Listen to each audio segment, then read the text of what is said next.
1857 का विद्रोह खत्म हो चुका है।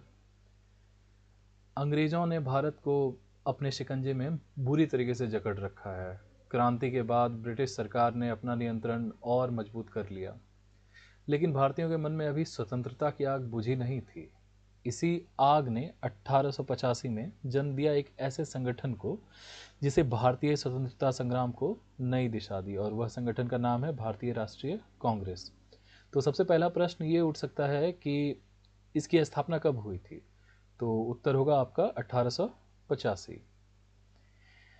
अब 1857 के विद्रोह के बाद भारत के प्रति अंग्रेजों ने और कड़ा रुख अपना लिया था।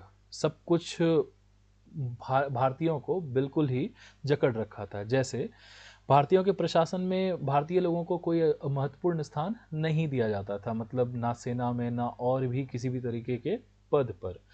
भारतीय लोगों को विभाजित करने के लिए हिंदू मुस्लिम को लड़ाने की नीति अपनाई और भी तरह तरह के हथकंडे अपनाए, और साथ में ज़्यादा से ज़्यादा टैक्स वसूल कर आर्थिक शोषण जारी रखा। लेकिन इसी बीच एक नई सोच उभर रही थी, जो कि फ्रांस और अमेरिका में हुई क्रांति और आज़ादी की लड़ाई से प्रभावित थी। और पश्चिमी शिक्षा के प्रभाव में शिक्षित भारतीय जागरूक होते रहे, और वे समझने लगे कि हमें अगर अधिकार चाहिए तो हमें संगठित होकर इस विषय में बात करनी होगी, कुछ करना पड़ेगा। तो सबसे पहला तो था कि जैसे यहाँ पॉइंट दिखाई दे रहा है आपको कि ब्रिटिश कॉलोनियल रूल, जो अंग्रेजी शासन था, वो यहाँ बहुत ही कड़ा हो चुका था 19वीं सदी में। और उसके बाद फिर इकोनॉमिक एक्सप्लॉइटेशन, मतलब ज़्यादा से ज़्यादा आर्थिक शोषण किया जा रहा था भारतीय लोगों का। और ना तो भारतीय लोगों को कोई पोजीशन दी जा रही थी, और ना ही उन लोगों को कोई पद दिया जा रहा था। तो एक तो पैसा नहीं है, और दूसरा कोई रिप्रेजेंटेशन नहीं है, कोई सुनने वाला नहीं है। तो ब्रिटिश सरकार सर्वे सर्वा थी। ये सारी परेशानियां थी उस समय। और उसके बाद फिर जैसा कि पश्चिमी शिक्षा से शिक्षित एक मिडिल क्लास इंडियन ग्रुप का जन्म हुआ, लोगों का जन्म हुआ, जिन्होंने अपने अधिकार के लिए पॉलिटिकल रिफॉर्म्स, मतलब कि ये राजनीति तंत्र में सुधार की मांग की। तो इन लोगों को एक चीज समझ में आया कि हमें मिलजुल कर काम करना पड़ेगा, अगर हमें अधिकार चाहिए तो संगठित होकर आवाज उठानी पड़ेगी। तो इसके बाद फिर क्या होता है? सबसे पहले रीजनल एसोसिएशन। तो 1876 में पूना सार्वजनिक सभा, ये यहाँ पर लोग इकट्ठे होते हैं, मिलते हैं, अलग अलग वर्गों से लोग मिलते हैं और वे लोग काम करते हैं। लेकिन यहाँ पर परेशानी क्या थी कि सिर्फ वो आसपास के लोगों को ही जमा कर पाते हैं। एक पैन इंडिया, जो कि पूरे भारत में उसका रिप्रेजेंटेशन हो, उस चीज की बहुत ही कमी थी। तो उसके लिए काम करना पड़ेगा। अब 1870 और 80 के बीच में बहुत सारे लोगों ने प्रयास किया कि मिलजुल कर अंग्रेजों से बातचीत की जाए और दबाव बना के हमें मतलब अपना अधिकार मिले और अलग अलग तरीके से काम किया जाए। तो पहले ग्रुप के नेताओं में सुरेंद्र नाथ बनर्जी, दादा भाई नेहरूजी, महादेव गोविंद रनाडे, एमजी रनाडे और अन्य नेताओं ने भारतीयों को संगठित करने का प्रयास किया। लेकिन मतलब वो सारा ही प्रयास एक लोकल स्तर पर हो पाया, पूरे भारत के स्तर पर अभी भी होना ये मुश्किल था। ठीक है, अब आगे बढ़ते हैं। तो अब यहां पर एओ ह्यूम आते हैं पर्दे पर। तो एओ ह्यूम एक सेवानिवृत्त ब्रिटिश सिविल सर्वेंट थे, मतलब वहां के आईएएस आईपीएस ऑफिसर अंग्रेजों के रहे होंगे।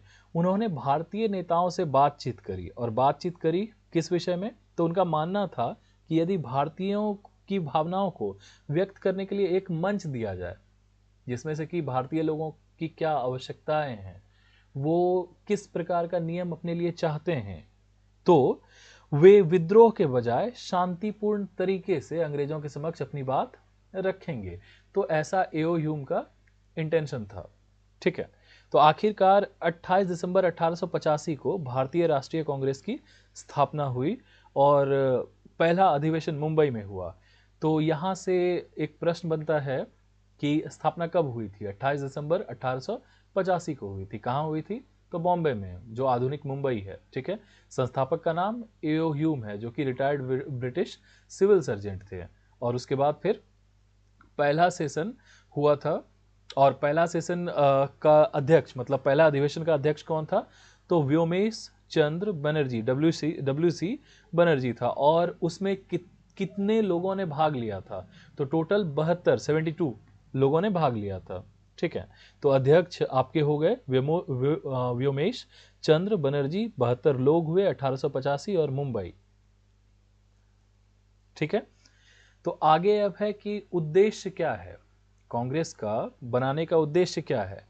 तो सबसे पहले था कि भारतीय लोगों को एक राष्ट्रीय मंच प्रदान करना, जिससे कि भारतीय लोग अंग्रेजों से बात कर पाएं और अपने पॉलिटिकल विचारों को रख पाएं, अपने अधिकारों की मांग कर सकें। ठीक है, अब दूसरा ये भी था कि ब्रिटिश सरकार से भारत में भारतीयों की भागीदारी बढ़ाने की मांग करना, मतलब रिप्रेजेंटेशन।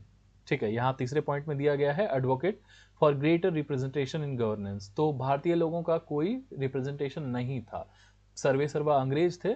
तो एक लोकल स्तर पर चुनाव की मांग करके राजनीति में भारतीय लोगों की एंट्री के लिए प्रयास किया गया।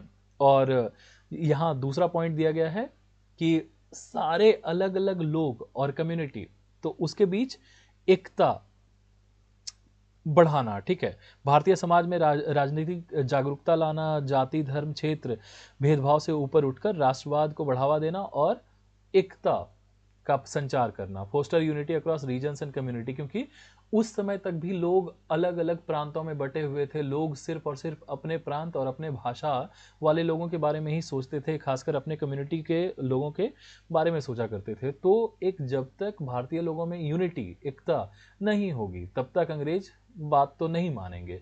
तो ये सारा कुछ आइडिया था। तो आगे क्या होता है, तो इसमें से कुछ एक लोग बहुत ही इंपॉर्टेंट थे, जैसा कि आप ये फोटो देख पा रहे हैं, ये एओ ह्यूम की तस्वीर है। ठीक है, तो इनका ही आइडिया था कि भारतीय लोगों को एक मंच दिया जाए जिससे कि भारतीय लोग विद्रोह ना करें और भारतीय लोग अंग्रेजों से शांतिपूर्ण तरीके से बातचीत करें। अब डब्ल्यू.सी. बनर्जी, व्योमेश चंद्र बनर्जी, तो इनका क्या था कि ये पहले प्रेसिडेंट थे बॉम्बे अधिवेशन के, और दादा भाई नेहरूजी का इसमें बहुत ही महत्वपूर्ण योगदान था। तो एक प्रश्न यहाँ से ये उठ सकता है कि किसे भारतीय grand old man of India ये किसे कहा जाता है? तो दादा भाई नेहरूजी को कहा जाता है। अब बढ़ते हैं आगे। तो शुरू में कांग्रेस का क्या प्रभाव रहा? तो कांग्रेस ने आने वाले दशकों में भारतीय स्वतंत्रता संग्राम की अगुवाई की। शुरू में यह केवल संवैधानिक सुधारों की मांग कर रहा था कि मतलब भारतीय लोगों को अधिकार मिलना चाहिए, रिप्रेजेंटेशन मिलना चाहिए, चुनाव में भारतीय लोगों का रिप्रेजेंटेशन होना चाहिए, और जो भी भारतीय लोगों की समस्या है वो अंग्रेजों को माननी चाहिए और उसे ठीक करने का प्रयास करना चाहिए। ठीक है, शुरू में से केवल ऐसा था। लेकिन 20वीं शताब्दी मतलब 1900 ईस्वी के बाद जब से गांधी जी का आगमन हुआ, तो गांधी जी के नेतृत्व में यह एक जन आंदोलन का मंच बन गई। और 1885 में जो संगठन स्थापित हुआ था उसने 1947 में भारत की स्वतंत्रता प्राप्त करने में एक महत्वपूर्ण भूमिका निभाई। ठीक है, तो शुरू में पहले तो प्लेटफॉर्म मिला, किस पहले प्लेटफॉर्म मिला डिस्कशन करने के लिए, और उसके बाद फिर जो भी इंडियन लोगों की परेशानी थी वो दिया गया। अंग्रेज लोगों को बताया गया कि ऐसा मतलब हमें इस प्रकार से ये सारी परेशानी है, और चाहे टैक्सेशन के मामले में या गवर्नेंस के मामले में ये सारा कुछ। और उसके बाद फिर इसने नींव रखी अलग अलग राष्ट्रीय क्रांति की। अब क्या होता है, तो लेगेसी क्या है राष्ट्रीय इंडियन नेशनल कांग्रेस की? तो ये बिल्कुल एक छोटे से मंच से इसने ये इवॉल्व होती है एक बड़े स्टेप इंडिपेंडेंस स्ट्रगल में। मतलब कि ये सिर्फ शुरुआत में एक छोटा सा मंच थी, और फिर ये बढ़ते बढ़ते क्या होता है, ये भारतीय राष्ट्रीय संग्राम का एक प्रणेता बन जाता है, और इंडियन लोगों को यूनाइट करने में अंग्रेज लोगों के खिलाफ इसका बहुत ही महत्वपूर्ण योगदान होता है। तो आज का हमारा वीडियो समाप्त हुआ।